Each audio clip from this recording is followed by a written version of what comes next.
VM Khalilurrahman channel में आपका खैर मकदम है। अस्सलाम वालेकुम वरहमतुल्लाहि वबरकातुहू। राष्ट्रीय सहारा रोज़नामे में आज का अखबार ज़र्रीन बहुत अच्छा है, इसे मैं पढ़ता हूँ, सुनिएगा। और उसके बाद राष्ट्रीय सहारा में शाया हुआ इदारिया भी पढ़ता हूँ, वो भी सुनिएगा और अपने ख़यालात का इज़हार कीजिएगा। तो आइए अब अखबार ज़र्रीन सुनते हैं। अगर हमसे गलती हो जाए तो इब्लीस की तरह दिलेर नहीं होना चाहिए, बल्कि माफ़ी मांग लेनी चाहिए, क्योंकि हम इब्न आदम हैं, इब्न इब्लीस नहीं। अपनी गलती का एतराफ़ कर लेना एक बेहतरीन खुसूसियत है। इससे नफ्स में आजिज़ी परवान चढ़ती है और तकब्बुर कमज़ोर होता है। उम्मीद है कि ये अखबार ज़र्रीन आपको पसंद आए होंगे। अच्छा, तो आइए अब राष्ट्रीय सहारा का इदारिया पढ़ता हूँ, सुनिएगा। अस्सलाम वालेकुम वरहमतुल्लाहि वबरकातुहू। आइए राष्ट्रीय सहारा का इदारिया सुने।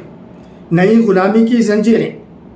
हिंदुस्तान की तारीख़ के औराक पलटे तो एक ही मंज़र बार बार आँखों के सामने आता है, और वो है आवाम के मफादात को तिजारत सौदों पर क़ुर्बान करने का मंज़र। ईस्ट इंडिया कंपनी ने बादशाहों को फ़ौजी मदद और ज़ाती सहूलतों के ख्वाब दिखाए, ज़मीनें हथियानी क़वानीन मनमानी तर्ज पर ढाले और आखिरकार पूरे मुल्क को ग़ुलामी की जंजीर में जकड़ लिया। 200 बरस की वो ग़ुलामी महज ताकत से नहीं, बल्कि लालच, सौदेबाजी और अवामी हुकूक़ की बेक़दरी से मुमकिन हुई। आज अफसोसनाक तौर पर तारीख़ फिर अपने आप को दोहराती दिखाई दे रही है।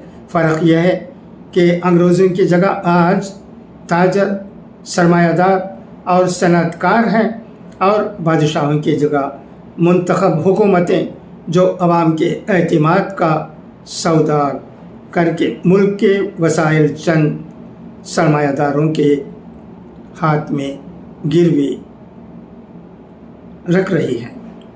बिहार के भागलपुर ज़िले के पीर पैंती में अडानी ग्रुप को दिया गया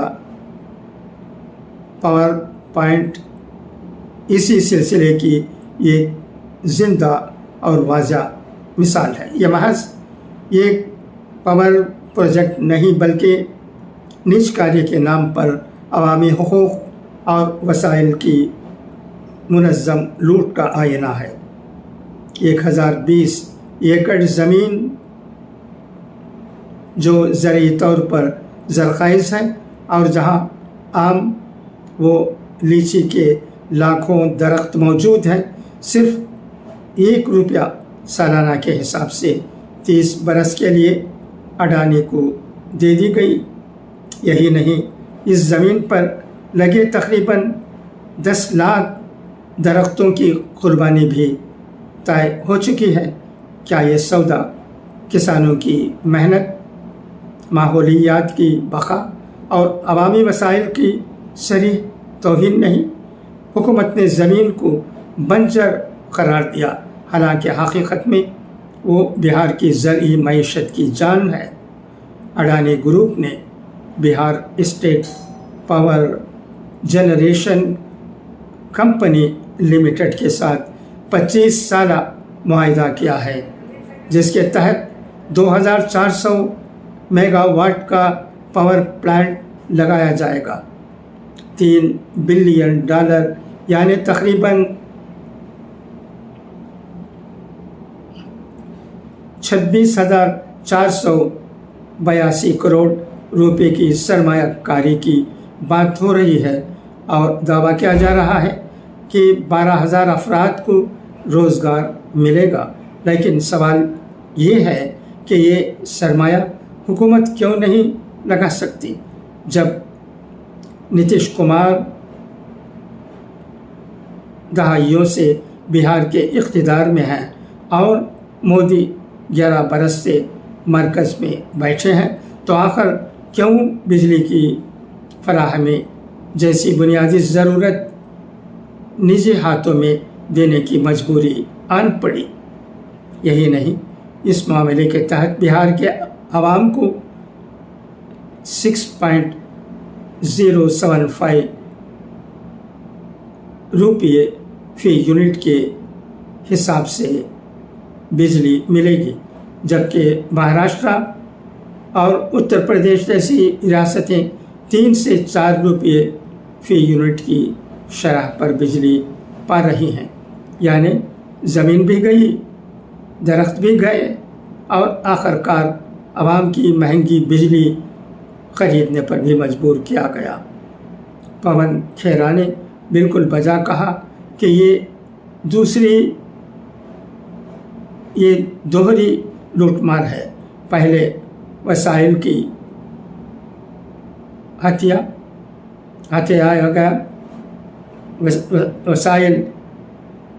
ہتھیایا گیا اور پھر عوام کی جیبوں پر ڈاکہ ڈالا جا رہا ہے۔ کانگریس کی میڈیا پبلسٹی ڈپارٹمنٹ کے چیئرمین پون کھیڑا نے کل نئی دہلی میں پولیس پریس کانفرنس کرتے ہوئے یہ سنگین الزام بھی لگائے کہ بھاگلپور میں کسانوں کی زبردستی زمین چھوڑنے پر مجبور کیا جا رہا ہے اور انہیں دھمکیاں دی جا رہی ہیں۔ کھیڑا نے کہا کہ آم، لیچی اور ساگوان سمیت زمین اور درخت 33 برس کے لیے اڈانی گروپ کو 1 روپیہ سالانہ کی شرح سے حوالے کیے گئے۔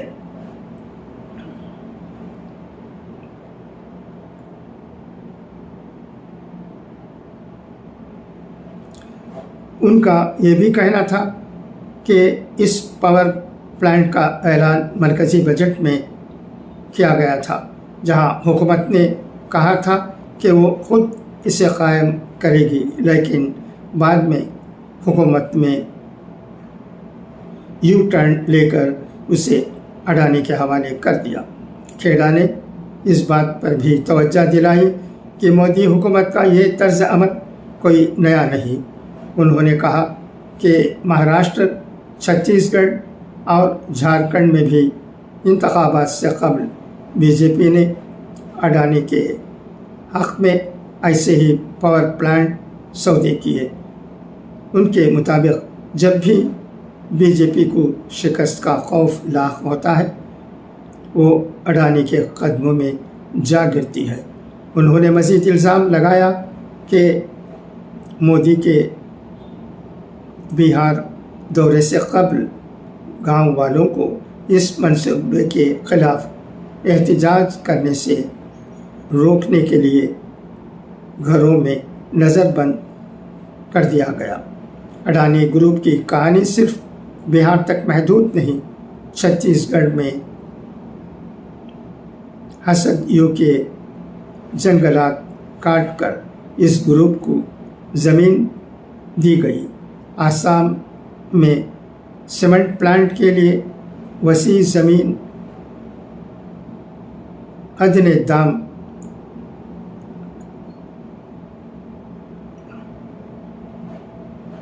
ادنے پونے نرخ پر حوالے کی گئی، اور اب بہار کی زرخیز زمین اسی انجام سے دوچار ہے۔ کیا یہ سب کچھ ایک نئے نو آبادیاتی نظام کی صورت نہیں، جس میں ہندوستان حکومت خود اپنے ہی عوام کو رعایا بنانے پر تلی ہے؟ تاریخی حقیقت یہ ہے کہ جب بادشاہوں نے ایسٹ انڈیا کمپنی کو اسی طرح کے دلکش وعدوں کے ساتھ ملک کے अंदरूनी मामलात में दाखिल होने की इजाज़त दी तो नतीजा ग़ुलामी की सूरत में निकला। जो बादशाह इनकार करते थे उन्हें क़त्ल कर दिया जाता या इक़्तिदार से महरूम कर दिया जाता। आज हालात इस हद तक बदल चुके हैं कि किसी इनकार की गुंजाइश ही नहीं, क्योंकि आवाम की मुंतखब हुकूमतें ख़ुद आवाम के एतमाद को सरमायादारों के कदमों में निछावर कर रही हैं। कल जब लोग समझेंगे तो शायद बहुत देर हो चुकी होगी। तारीख़ का सबक यही है कि ग़ुलामी कभी एक झटके में नहीं आती, वो आहिस्ता आहिस्ता खुशनुमा वादों, सरमायाकारी के सब्ज़ ख्वाबों और तरक्की के झूठे नारों के पर्दे में दाखिल होती है। आज अगर हिंदुस्तान के आवाम ने ये खेल न पहचाना तो आने वाली नस्लें फिर इसी सवाल से दो चार होंगी कि हम आज़ाद कब हुए थे और ग़ुलामी की जंजीरें फिर किसने पहनाई। क्या इस इदारे में जो बातें कही गई हैं वो ठीक हैं, उनसे आप मुत्तफ़िक़ हैं? कहिएगा। अगर मुत्तफ़िक़ हैं तो भी कुछ ना कुछ कहिएगा, अगर मुत्तफ़िक़ नहीं हैं तो कहिएगा कि क्यों मुत्तफ़िक़ नहीं हैं। क्या आज भी नई ग़ुलामी की जंजीरें हमारे सामने हैं? क्या नया हिंदुस्तान नहीं है? मैं समझता हूँ कि इस इदारे में जो बातें कही गई हैं उसमें बहुत सी बातों पर सबकी सहमत हो सकती है, मगर तमाम बातों से नहीं। कई बातें ऐसी हैं जिनसे हम मुत्तफ़िक़ नहीं हो सकते। अगर कहीं तरक्की के लिए कुछ काम होता है वो कैपिटलिस्टों के हवाले ही क्यों न किया जाता हो, उससे लोगों को फ़ायदा पहुंच सकता है तो उसे हम वेलकम ही करना चाहिए। ये आखिर का ख़्याल है, मगर हो सकता है कि आप आखिर के ख़्याल से मुत्तफ़िक़ हों, ना भी हों, तो आप क्या समझते हैं इस सिलसिले में कुछ ना कुछ कहिएगा। अच्छा, तो अब इजाज़त, इंशाअल्लाह फिर मुलाकात होगी। खुदा हाफ़िज़, फ़ी अमानिल्लाह।